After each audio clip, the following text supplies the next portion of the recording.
कोई भी business opportunity हो तो हम कहते हैं मेहनत करेंगे रिजल्ट ज़रूर मिलेगा। जॉब में मेहनत करेंगे रिजल्ट ज़रूर मिलेगा, चाहे वो सैलरी के रूप में हो या आपके प्रॉफिट्स उन सब के रूप में हो। मेहनत नहीं करेंगे तो रिजल्ट्स नहीं मिलेंगे, वाइस वर्सा कंडीशन तो यही कहती है। बट किसी भी अगर बिजनेस अपॉर्चुनिटी में हम पैसा लगा रहे हैं और बिना मेहनत के बैठे बैठे पैसा आ रहा है तो हम उसको क्या कहेंगे? सबसे बड़ा सवाल खड़ा होता है। हम उसे मेहनत बोलेंगे या हम उसे इन्वेस्टमेंट बोलेंगे? वो स्कीम या स्कैम, दोनों में से क्या है, इसका जजमेंट हम इस वीडियो में नहीं करने वाले हैं। हम सिर्फ एक चीज समझने वाले हैं कि वो मेहनत है या वो इन्वेस्टमेंट है। आज मैं आप लोगों से पूछूंगा कमेंट सेक्शन में, एक कंपनी का डिस्कशन हम करेंगे और आप लोग कमेंट में बताएंगे कि उसमें मेहनत करनी है क्या, या वो एक इन्वेस्टमेंट पर्पस है। आप लोग खुद जज कीजिए, चाहे आप इन्वेस्टर हैं या नहीं है या एक आम इंसान है। तो आप कमेंट्स में बताना कि पैसा कहीं लगा देने से उसको हम मेहनत में काउंट करेंगे या इन्वेस्टमेंट में काउंट करेंगे। तो चलिए, वीडियो शुरू करने से पहले आपसे रिक्वेस्ट रहेगी, चैनल को सब्सक्राइब करें, वीडियो को लाइक करके शेयर करके दूसरों से भी ये अपॉर्चुनिटी दें कि जो आज मैं वीडियो आपको बताने वाला हूं ये मेहनत है या इन्वेस्टमेंट है। तो चलिए समझते हैं पूरा का पूरा कॉन्सेप्ट। रिसेंटली मैंने कई सारे लाइव वीडियोस करी व्यू नाउ कंपनी से रिलेटेड। कुछ लोगों ने कहा कमीशन आया, कुछ लोगों ने कहा रेंट आया, कुछ लोगों ने कहा रेंट रुक गया, कई सारे सवाल खड़े हुए। आज इस वीडियो में हम रेंट कमीशन से रिलेटेड तो कुछ डिस्कशन नहीं करने वाले हैं। जब मैंने इस मॉडल को समझना शुरू किया तो मुझे ऐसा पता लगा कि लोगों ने काफी सारे लाखों में, करोड़ों में अमाउंट लगाया हुआ है। अब लोग उसमें से रेंट को कंज्यूम कर रहे थे। मुझे एक कॉन्सेप्ट समझ में आया कि आपने एक कंपनी को पैसा दिया, वो कोई भी XYZ अमाउंट हो सकता है। ऑन एन एवरेज समझूं तो 10 से 20 लाख रुपए ऑन एन एवरेज उसकी अमाउंट निकल रहा है जो लोगों ने लगाया हुआ है। कुछ लोगों ने करोड़ में भी इन्वेस्ट कर रखा है। यानी लोगों ने पैसा लगाया। ये अगर किसी को रेफर कर रहे हैं, मान लीजिए ए ने बी को रेफर किया, तो ए ने कमीशन अर्न की क्योंकि उसने बी को रेफर किया। ए ने अगर 50 लाख रुपए कंपनी को दिए तो बी ने भी 50 लाख रुपए कंपनी को दिए। ए का अमाउंट बी से उसके कमीशन के तौर पे मिल गया। अब ए और बी दोनों कहते हैं कि हम आगे रेफर नहीं कर पाएंगे, तो यानी उनकी कमीशन कहीं ना कहीं स्टॉप हो जाएगी।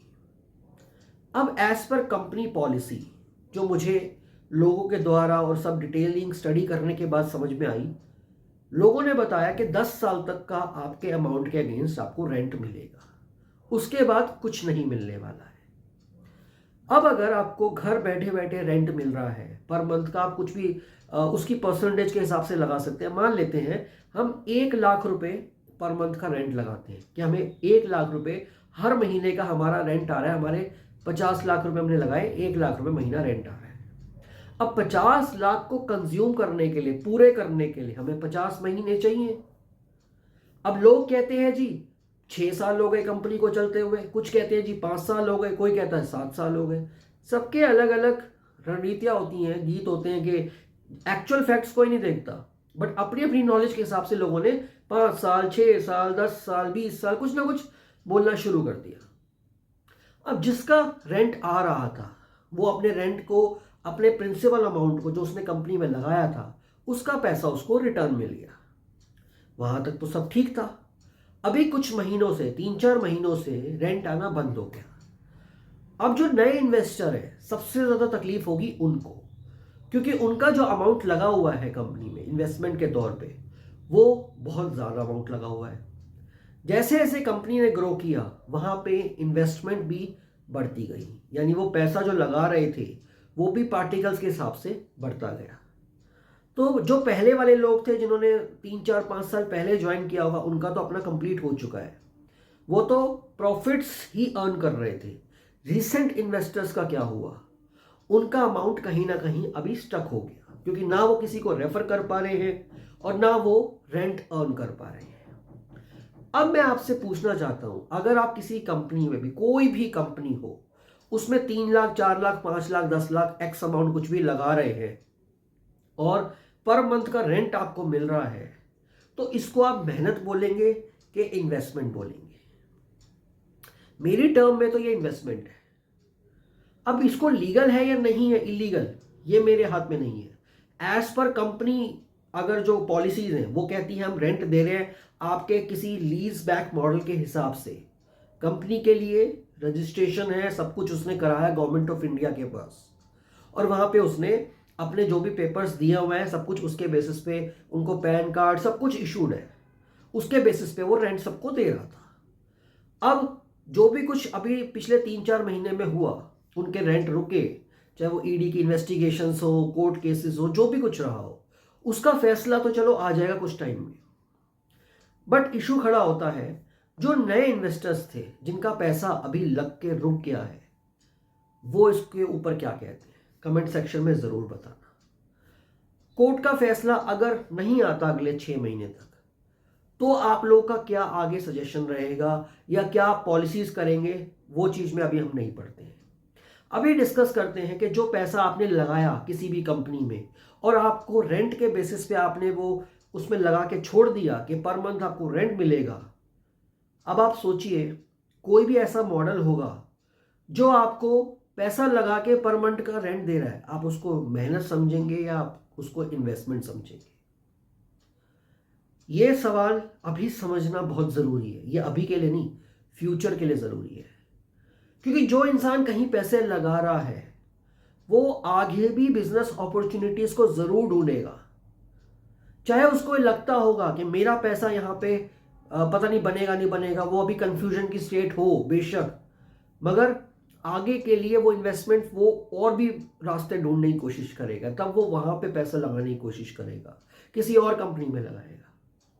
अब शेयर मार्केट में हम पैसा लगाते हैं, शेयर मार्केट के लिए सेबी है, एक रेगुलेटरी बॉडी है जो शेयर मार्केट की पूरी ट्रैकिंग करता है।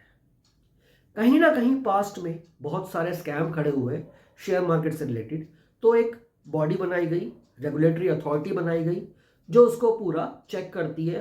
हर वक्त उसके पास पूरे ट्रैक रिकॉर्ड्स रहते हैं, कितना पैसा आपने अर्न किया, कितना इन्वेस्टमेंट किया, सारा का सारा डेटा उनके पास रहता है। अगर कहीं भी कोई स्कैम फ्रॉड हो रहा है तो उस पर प्रॉपरली कार्रवाइयां हो जाती हैं। यहां पे नेटवर्क मार्केटिंग मॉडल की भी कहीं ना कहीं एक एजेंसी है, आईडीएसए है, ऐसी और भी एजेंसीज हैं जिसमें ये सब चीज़ें देखी जाती हैं। But SLB model, sale lease back model पे प्रॉपरली एक सेटअप नहीं है। अभी जो कंपनीज के ऊपर ये सब दावे किए जा रहे हैं कि कंपनी ने मनी लॉन्ड्रिंग करी, कंपनी ने गलतियां करी, ये किया वो किया, हो सकता है इसके ऊपर एक पॉजिटिविटी के तौर पे एक कोई ऑर्गेनाइजेशन अथॉरिटी आ जाए जो ऐसे भी मॉडल्स को ट्रैक करना शुरू करे। सवाल वही खड़ा होता है कि हम लोग, हमारा एटीट्यूड ऐसा है कि पैसे लगाओ और घर बैठे पैसा आ जाए। इसके पीछे हम अपनी ज़मीन जायदाद सब कुछ बेच देते हैं, घर का सोना चांदी पता नहीं क्या क्या जो भी कुछ हमारे पास अवेलेबल हो, लोन ले लेंगे, home loan, personal loan, loan against property, सारी चीज़ लेके हम सिर्फ एक कंपनी में पैसा लगा देते हैं। रीज़न क्या है? घर बैठे बैठे पैसा आएगा। जहां पे मेहनत की कमी आ जाती है ना, वहां पे आपको डाउट आ जाना चाहिए। अब यहां पे नए इन्वेस्टर्स का जो पैसा रुका है उनको जवाब कौन देगा? कोई है जवाब देने वाला? कंपनी के मालिक आके होप दे देते हैं, आपको कह देते हैं कि बहुत जल्दी हम जीत जाएंगे, फैसला आ जाएगा। बहुत अच्छी बात है, उनका पैसा आ जाए तो बहुत ही अच्छी बात है। और एक पॉजिटिव पॉइंट और भी है यहाँ पे कि अगर यहाँ पे कंपनीज को ट्रैक किया जा रहा है तो कहीं ना कहीं ये सुधार की तरफ देखना चाहिए हमें कि कोई ना कोई सुधार वहाँ पे आएगा। हो सकता है कंपनीज भी कुछ मिस्टेक कर रही हो, गवर्नमेंट भी कोई मिस्टेक कर रही हो, प्रॉपरली एक मॉडल तरीके से ना ला पा रही हो, वहाँ पे वो चीज़ आगे हो सकता है सुधार के तौर पे आए।